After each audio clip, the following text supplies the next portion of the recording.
یہ پیسے بانٹے۔ تو بے نظیر نے جو وزیر اعظم تھیں، انہوں نے اس وقت کے آرمی چیف وحید کاکڑ کو یہ خط لکھا اور ان سے کہا کہ اب جب ایفیڈیوٹ آ گیا ہے تو آپ جو سابقہ آرمی چیف ہیں جنرل اسلم بیگ، ان کے خلاف کارروائی کریں۔ اب جو وحید کاکڑ ہیں اس معاملے کو کور کمانڈر کے اجلاس میں لے کر کے گئے، وہاں پر اس پر سیر حاصل گفتگو ہوئی اور تمام کور کمانڈرز نے اس بات پہ اتفاق کیا کہ ٹھیک ہے، اگر جو موجودہ حکومت ہے ان کے خلاف کارروائی کرنا چاہتی ہے اور کارروائی ان کے خلاف ہونی چاہیے، اگر ان کے خلاف ثبوت ہیں تو بالکل ہونی چاہیے، لیکن انہوں نے ساتھ یہ کہا کہ صرف جو پیسے دینے والے ہیں ان کو کٹہرے میں نہ لایا جائے، جنہوں نے پیسے لیے ہیں ان کو بھی کٹہرے میں لایا جائے۔ اب وہ جو اجلاس ہوا تھا، اس اجلاس کی جو بھی کارروائی ہے اس کی پریس ریلیز جاری نہیں کی گئی تھی، بلکہ خاموشی کے ساتھ اس وقت کی جو وزیر اعظم تھیں اور اس وقت کی حکومت تھیں، ان کو جو کور کمانڈر کا فیصلہ تھا اس سے آگاہ کر دیا گیا تھا۔ دوسرا جب کور کمانڈر کا اجلاس ہوا جس کے بعد کوئی پریس ریلیز جاری نہیں ہوئی، تو وہ دور تھا جب جنرل جہانگیر کرامت جو ہیں وہ آرمی چیف تھے، اور اس میٹنگ میں جو مجھے کچھ ریٹائرڈ جرنیلوں نے بتایا، یہ فیصلہ ہوا تھا کہ جو اس وقت نواز شریف کی حکومت تھی تو فوج کے اندر یہ ایک بے چینی پائی جاتی تھی کہ بہت سے جو نیشنل سیکیورٹی کے معاملات ہیں، جو دفاعی امور کے معاملات ہیں، اس میں جو سویلین حکومت ہے وہ اعتماد میں نہیں لے رہی جو ملٹری اسٹیبلشمنٹ ہے۔ تو اس بنیاد پر یہ فیصلہ لیا گیا کہ جو آرمی چیف ہیں جنرل جو جہانگیر کرامت ہیں، ان کے وہ اس حوالے سے ایک پالیسی بیان دیں کہ ایک نیشنل سیکیورٹی کونسل ہونی چاہیے جس میں جو عسکری قیادت ہے وہ بھی موجود ہو، اور جو سویلین قیادت ہے ان کے ساتھ بیٹھ کر جو اہم قومی سلامتی کے اور جو دفاعی اور نیشنل سیکیورٹی کے معاملات ہیں اس پر مل کر فیصلہ کیا جائے۔ لیکن وہ جب انہوں نے بیان دیا تو اس کے بعد آپ کو یاد ہے کہ جو اس وقت کے وزیر اعظم تھے وہ ان سے ناراض ہوئے، دو کہ انہوں نے استعفیٰ دیا، لیکن کہا یہی جاتا ہے کہ ان سے استعفیٰ لے لیا گیا۔ اب وہ بھی جو کور کمانڈر کے اجلاس میں فیصلہ ہوا تھا کہ نیشنل سیکیورٹی کونسل کا جو پروپوزل ہے اس کی پریس ریلیز کبھی جاری نہیں ہوئی، حالانکہ وہ کور کمانڈرز کا فیصلہ تھا۔ اب آتے ہیں جو کل کی کور کمانڈر کا جو اجلاس ہوا ہے، اب اس بھی کے اندر بھی اگر جو ماضی کی اگزامپل کو دیکھتے ہوئے دیکھیں تو اس میں جو انٹرنل جو ملٹری کے جو معاملات ہیں ڈیفینیٹلی کہا جا رہا ہے کہ اس پر بات ہوئی ہے، اور خاص کر کے اس تناظر میں کہ جب عمران خان صاحب الزام عائد کر رہے ہیں آئی ایس آئی کے ایک سینئر اہلکار کے جو آف کورس 2 اسٹار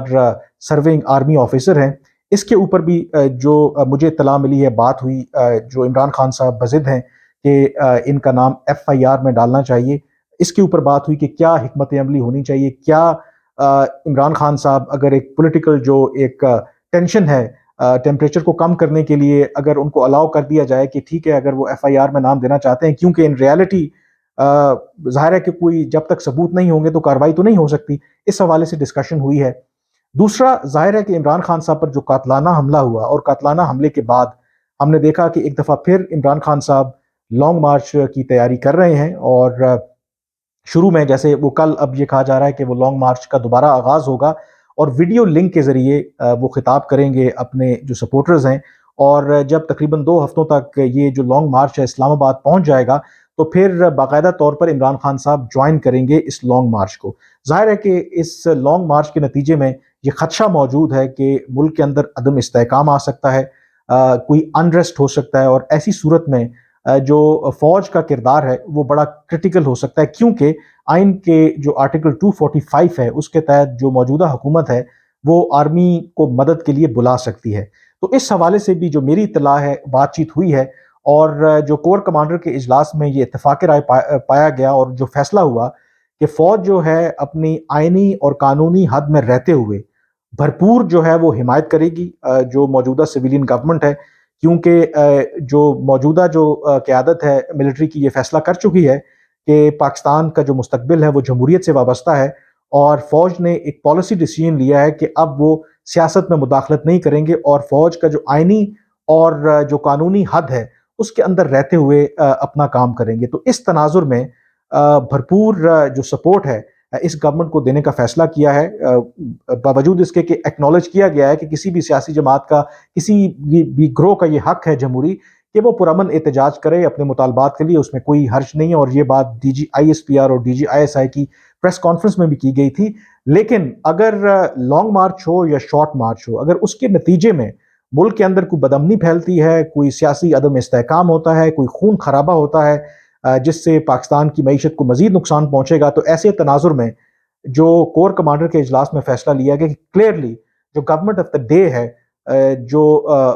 فوج ہے وہ اس کا ساتھ دے گی، اور جو آئین اور قانون کے تحت جو بھی فوج کا اختیار ہے وہ اس کو استعمال کرے گی، تاکہ ملک میں کسی قسم کا عدم استحکام نہ ہو، کسی قسم کی جو اکنامک انسٹیبلٹی نہ ہو۔ تو اگر یہ فیصلہ، اور جو آپ کو پتہ ہے کہ کاکول میں جو گریجویشن سیریمنی سے جنرل باجوہ نے کچھ عرصہ پہلے خطاب کیا تھا، تو وہ اس میں مماثلت نظر آتی ہے۔ اس میں بھی انہوں نے یہی واضح بیان دیا تھا کہ جو افواج پاکستان ہے وہ کسی بھی گروہ کو، کسی ملک کو ملک کے اندر سیاسی عدم استحکام اور معاشی عدم استحکام پھیلانے کی اجازت نہیں دے گی۔ اور اس وقت بھی بہت سے لوگوں نے انٹرپریٹ یہی کیا تھا کہ یہ میسج تھا عمران خان صاحب کے لیے کہ اگر وہ لانگ مارچ کے ذریعے اس گورنمنٹ کو ڈی سٹیبلائز کرنا چاہتے ہیں یا ملک کے اندر ایک انسٹیبلٹی پیدا کرنا چاہتے ہیں، تو ایسا ہرگز نہ کریں، کیونکہ فوج جو ہے وہ ساتھ دے گی جو سویلین گورنمنٹ ہے۔ ایک تو یہ بات ہوئی۔ دوسرا، آئی تھنک یہ بھی بہت امپورٹنٹ ہے، جو ڈسکشن بھی ہوئی اور جو فیصلہ لیا گیا کہ فوج ظاہری سی بات ہے ایک ڈسپلنڈ فورس ہے، ایک منظم ادارہ ہے۔ یہ کہا جاتا ہے کہ جو فوج کا سپہ سالار ہے وہ جس جانب دیکھتا ہے تو سپاہی سے لے کے جنرل تک تمام جو فوج کے اندر لوگ ہیں وہ اسی طرف دیکھتے ہیں، اور اسی وجہ سے کیونکہ فوج کے اندر اگر نظم و ضبط نہیں ہوگا، ڈسپلن نہیں ہوگا، تو ظاہر ہے کہ پھر جو ملک کا دفاع ہے اور جو باقی چیلنجز ہیں اس سے آپ نہیں نبٹ سکتے۔ اب اس کے اندر یہ اس بات کو ریٹ کیا گیا کہ فوج جو ڈسپلن کے اوپر کوئی کمپرومائز نہیں کرے گی، یعنی کہ جو نظم و ضبط ہے فوج کے اندر اس میں کسی قسم کی بھی گنجائش نہیں ہے کہ اس کو کوئی وائلیٹ کرے، اور جو فوج نے اصولی طور پر اور جو اس کی اعلیٰ قیادت نے فیصلہ لیا ہے کہ کسی بھی غیر آئینی اور غیر قانونی کام میں یا سیاست میں مداخلت نہیں کرنی، تو اس پر تمام جو افراد ہیں سپاہی سے لے کے اور جنرل تک وہ اس فیصلے کو ماننے کے کاربند ہیں۔ اور اس میں واضح طور پر یہ کہا گیا کہ اگر کوئی بھی اس ڈسپلن کی خلاف ورزی کرے گا تو اس کے خلاف جو باقاعدہ قانونی چارہ جوئی کی جائے گی، جو ظاہر ہے کہ فوج کے اندر جو بھی ایک طریقہ کار ہے اس کو کیا جائے گا۔ اب میں اس لیے آپ کو نہیں بتا رہا کہ کچھ ایسی چیزیں ہیں جس کو کراس ویریفائی کرنے کی ضرورت ہے، لیکن میرے جو ذرائع بتا رہے ہیں کہ اس کا مقصد جو یہ تھا کہ جن کو میسج کنوے کرنا تھا آرمی کے اندر نظم و ضبط کے حوالے سے، ڈسپلن کے حوالے سے، وہ میسج دو ٹوک الفاظ میں ان کو کنوے کر دیا گیا ہے۔ یہی وہ بنیادی میرے خیال میں ریزن تھی جس کی وجہ سے اس چیز کے اوپر ایمفیسائز کیا گیا ہے۔ اب یہ جو فیصلے لیے گئے ہیں ڈیفینیٹلی یہ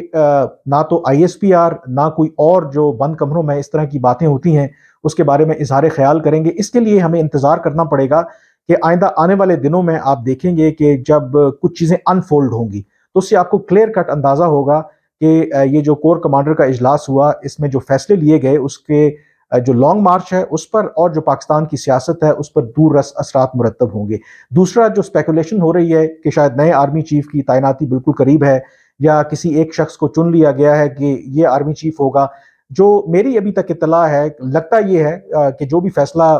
کس کو آرمی چیف بنانا ہے نہیں بنانا یہ تو لاسٹ منٹ تک شاید نہیں پتہ چلے گا، اور وہ فیصلہ وزیر اعظم نے